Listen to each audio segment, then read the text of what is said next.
Welcome to our channel. నేను మీ ప్రశాంత్. ఏపీలో రేపు క్యాబినెట్ సమావేశం జరగబోతుంది. మరి మహిళలకి ఉచిత ప్రయాణం ఎప్పటి నుండి పెడుతున్నారు ఏంటి అనేది అయితే ఇదైతే ఫైనల్గా డిసిజన్కి అయితే వస్తుంది. దీని గురించి అయితే మాట్లాడేందుకు ప్రస్తుతం మనతో పాటు సీనియర్ జర్నలిస్ట్ సిఎస్ రావు గారు ఉన్నారు. నమస్తే అండి. నమస్తే సార్. ఆల్రెడీ తెలంగాణలో మహిళలకి ఉచిత ప్రయాణం అనేది ఆల్రెడీ ఇప్పుడు రన్ అవుతుంది. చాలా గొడవలు అయ్యాయి స్టార్ట్ అయినాక, ఇప్పుడు బ్రహ్మాండంగా అయితే నడుస్తుంది. మరి ఏపీలో ఎలా ఉండబోతుంది, మరి ఎప్పుడు రాబోతుంది, దీని నిర్ణయం ఎలా తీసుకోబోతున్నారు? ఇప్పుడు చాలా క్లియర్గా ఆంధ్రప్రదేశ్ ముఖ్యమంత్రి చంద్రబాబు గారు చెప్పారు. తాను ఇచ్చినటువంటి హామీలు ఏవైతే ఉన్నాయో వాటిని ఖచ్చితంగా క్రమక్రమంగా నేను అమలు చేస్తానని చెప్పేసి చెప్తూ ఉన్నారు ఆయన. దాంట్లో భాగంగా ఇప్పటికే పెన్షన్లకు సంబంధించి ఇస్తున్నారు. 4,000 రూపాయలు పెన్షన్ ఇస్తున్నారు. ప్రతి నెల 1వ తారీఖు ఇస్తూ ఉన్నారు. 1వ తారీఖు ఇచ్చేస్తున్నారు. ఒకవేళ 1వ తారీఖు కనుక హాలిడే అయితే కనుక బిఫోర్ డేనే ఇస్తున్నారు. సో ఇప్పుడు ఈ లోపుగానే ఆ స్కీమ్స్ ఏవైతే ఆయన ప్రకటించారు సూపర్ 6 అని చెప్పి, ఆ సూపర్ 6లో ఒక్కొక్కటిగా అమలు చేస్తూ ఉన్నారు ఆయన. ఉచిత సిలిండర్లు అమలు చేశారు. సిలిండర్ ఆల్రెడీ 1 సిలిండర్ ఇచ్చేశారు. సంవత్సరానికి 3 సిలిండర్లు ఇస్తున్నారు. సో ఈ సూపర్ 6లో 1, 2 అయిపోయినాయి. మూడోది ఉచిత బస్సు కూడా సంక్రాంతి నుంచి ఇవ్వాలని చెప్పేసి అనుకున్నారు. అయితే దీని మీద స్టడీ చేయాల్సినటువంటి అవసరం వచ్చింది. ఎందుకనంటే తెలంగాణలో కానీ కర్ణాటకలో కానీ ఉచిత బస్సు పథకం అమలు చేస్తున్నారు. కాంగ్రెస్ పార్టీ ప్రభుత్వం అమలు చేస్తుంది. అయితే దీంట్లో కొన్ని లూప్ హోల్స్ ఉన్నాయి, కొన్ని ఇబ్బందులు ఉన్నాయి అనే దాని మీద స్టడీ చేయడానికి అక్కడి నుంచి ప్రత్యేక బృందాలను అటు తెలంగాణ ఇటు కర్ణాటకకి పంపించారు.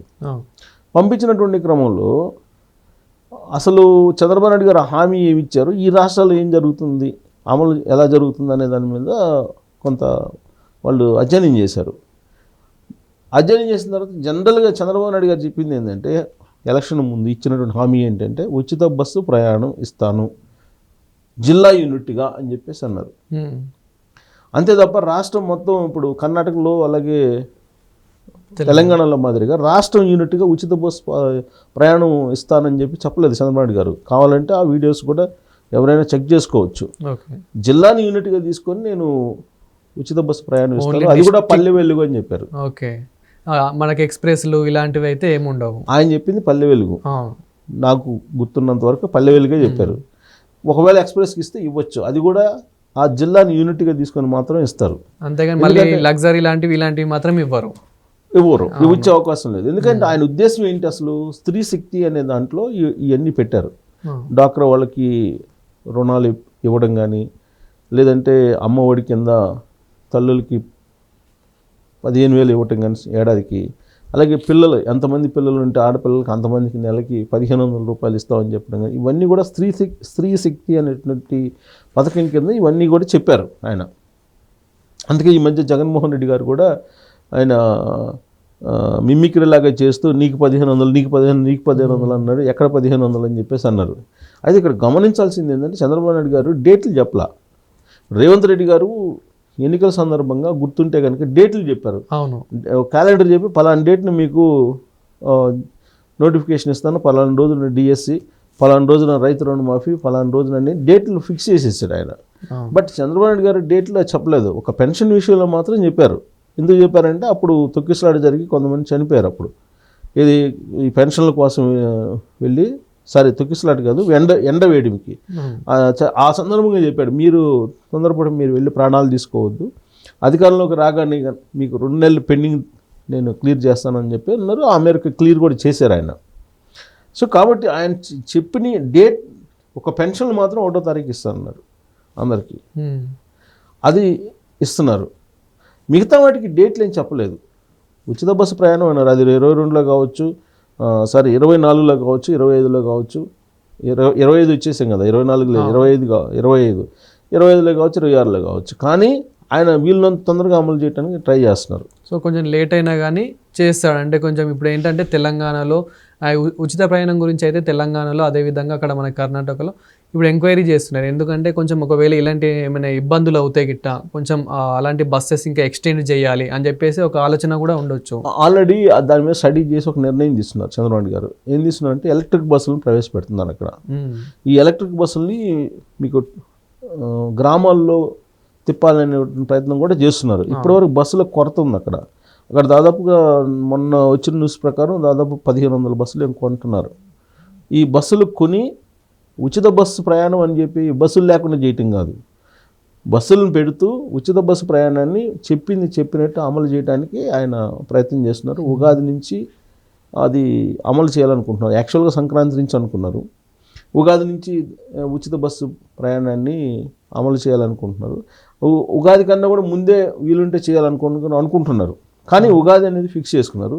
దాని మీద క్యాబినెట్ అప్రూవల్స్ ఉంటాయి కొన్ని, అందుకనే రేపు క్యాబినెట్ జరుగుతుంది. శుక్రవారం రోజు ఉదయం క్యాబినెట్ జరుగుతుంది.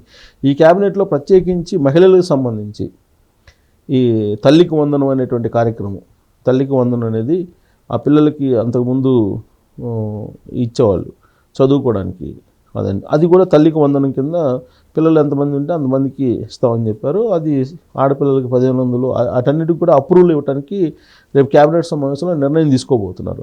అదే ఎప్పటి నుంచి ఇవ్వాలి ఏంటి అనేది ఆ క్యాబినెట్ సమావేశంలో చర్చించేటువంటి అవకాశం ఉంది. అలాగే ఏడాదికి 20,000 రూపాయలు రైతులకు ఇస్తామని చెప్పారు.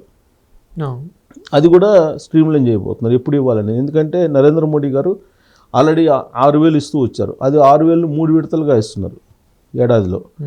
ఆయన ఏం చేశారంటే దాన్ని 10,000 చేశారు. సో 10,000 ప్లస్ రాష్ట్ర ప్రభుత్వం యొక్క వాటా 10,000, ఈ రెండు కలిపి 3 విడతలుగా ఇవ్వాలి. సో 3 విడతలుగా ఇవ్వడానికి ఎలా ఇవ్వాలి ఏంటి అనేది దాని మీద కూడా చర్చించడానికి అవకాశం ఉంది క్యాబినెట్లో.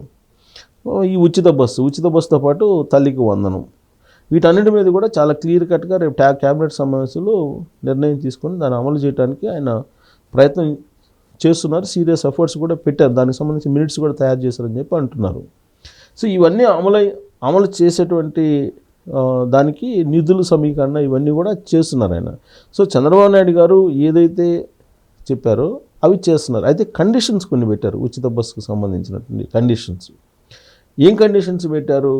ఇప్పుడు మనకు కర్ణాటకలో లేదా తెలంగాణ తీసుకుంటే ఖచ్చితంగా ఏదో ఒక ఐడి ప్రూఫ్ అయితే ఉండాలి. అవును, ఆధార్ కార్డు ఒకటి. రెండు ఏంటంటే ఎక్కడ ఎక్కారు ఎక్కడ దిగారు అనే దానికి కొంత కౌంట్ అయితే ఉండాలి. ఆ కౌంట్ లేకపోతే కనుక ఈ ఆర్టీసీ అనేది కార్పొరేషన్, దానికి రియంబర్స్మెంట్ కావాలి. గవర్నమెంట్ రియంబర్స్మెంట్ ఇస్తుంది. దానికి లెక్క కావాలంటే ఖచ్చితంగా టికెట్ అయితే కొట్టాలి. 0 టికెట్ కొడతారు, దాన్ని 0 టికెట్ అంటారు. 0 టికెట్ అయితే కొట్టాల్సిందే. ప్లస్ పల్లె వెలుగుకి ఇస్తానని చెప్పి అన్నారు ఆయన. పల్లె వెలుగుకి ఎందుకు ఇస్తామని అన్నారంటే ఆయన విలేజెస్లో పంటలు పండించుకుంటారు, లేదా పాలు పెరుగు వీటిని అమ్ముతానికి సమీపంలో ఉండేటువంటి పట్టణాలకు వస్తుంటారు. వాళ్ళ కోసం ఆయన అనౌన్స్ చేశాడు. అంతేగాని డబ్బున్న వాళ్ళందరూ ఉచితంగా ప్రయాణం చేయడానికి కాదు. అందుకే ఆయన జిల్లాని యూనిట్గా తీసుకున్నాడు. అది కూడా ఇప్పుడు చాలా క్లారిటీ ఇచ్చారు ఈ మధ్యకాలంలో. విడిపోయిన జిల్లాలు అంటే ఉమ్మడి జిల్లాలు తీసుకుంటే ఆడ 13 ఉన్నాయి. ఇప్పుడు విడగొట్టిన జిల్లాలు తీసుకుంటే 26 ఉన్నాయి. సో ఉమ్మడి జిల్లాలను యూనిట్గా తీసుకుంటానన్నాడు. సో ఉమ్మడి జిల్లాల యూనిట్గా తీసుకుంటే చాలా వరకు కవర్ అవుతుంది. ఉమ్మడి జిల్లాల యూనిట్గా తీసుకుని పల్లె వెలుగుకి, లేదంటే బహుశా నేను అనుకోవటం ఎక్స్ప్రెస్కి కూడా ఇస్తే ఇవ్వచ్చు ఆప్షన్. రేపు క్యాబినెట్లో దాన్ని ఫైనల్ అవబోతుంది. బట్ ఇలా కండిషన్స్ చాలా ఉన్నాయి.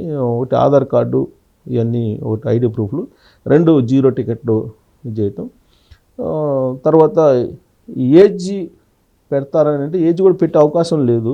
బట్ ఈ కండిషన్స్ మాత్రం ఉండే ఛాన్సెస్ ఉన్నాయి. బట్ కొత్త బస్సులు కూడా ఏర్పాటు చేస్తున్నారు. అయితే ఎక్స్ప్రెస్కి ఇస్తారా, ఓన్లీ పల్లె వెలుగుకి ఇస్తారా అనేది కూడా చూడాలి. మొత్తం మీద ఏంటంటే శుక్రవారం రోజు జరిగేటువంటి క్యాబినెట్ సమావేశంలో ఉచిత బస్సు ప్రయాణం ఉగాది నుంచా లేదా ఉగాది ముందేనా అనేది అయితే క్లారిటీ రాబోతుంది. ప్లస్ కండిషన్స్ కూడా ఏమున్నాయి అనేది క్యాబినెట్లో అప్రూవ్ చేయబోతున్నారు.